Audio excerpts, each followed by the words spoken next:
Overthinking is destroying your peace. Here's the wisdom you need to hear. Overthinking is not thinking too much.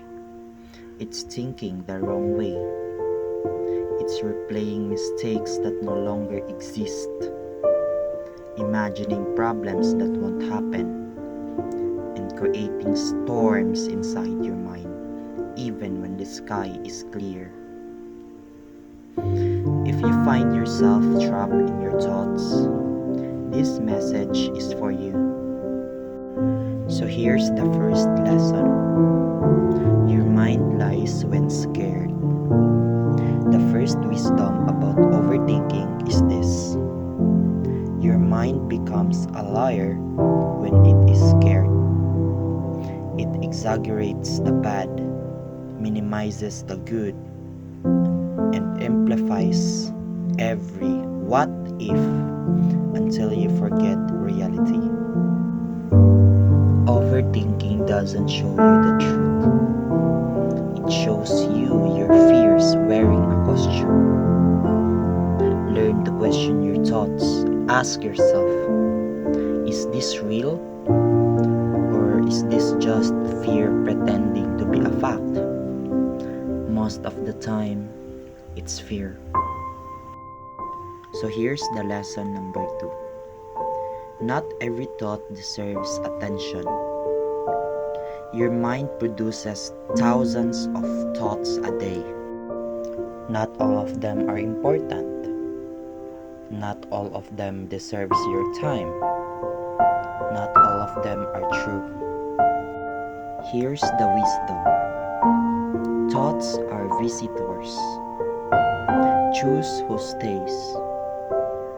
If a thought brings clarity, keep it. If a thought only brings anxiety, let it pass.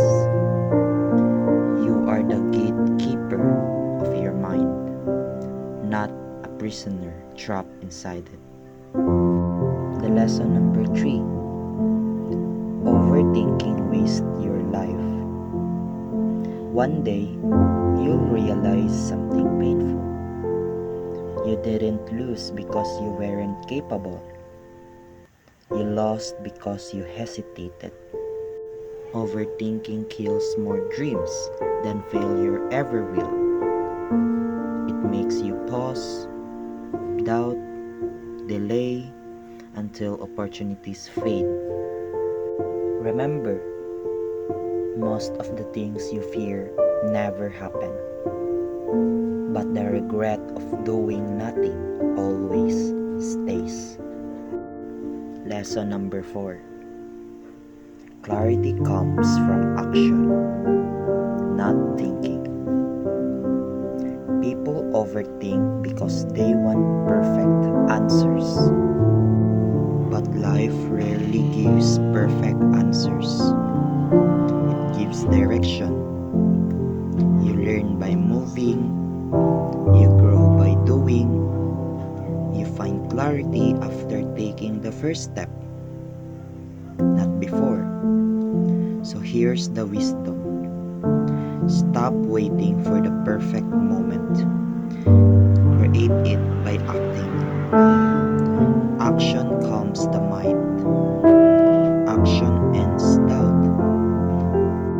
And action destroys overthinking. And lesson number 5. Peace is a skill. The final wisdom is simple. Peace is not found. Peace is practice. You calm your mind by training it. Limit your attention. Simplify your priorities. Let go of what you cannot control. And breathe before you react. Peace is choosing what matters and releasing what doesn't. Your mind is powerful, but it should be your tool, not your cage.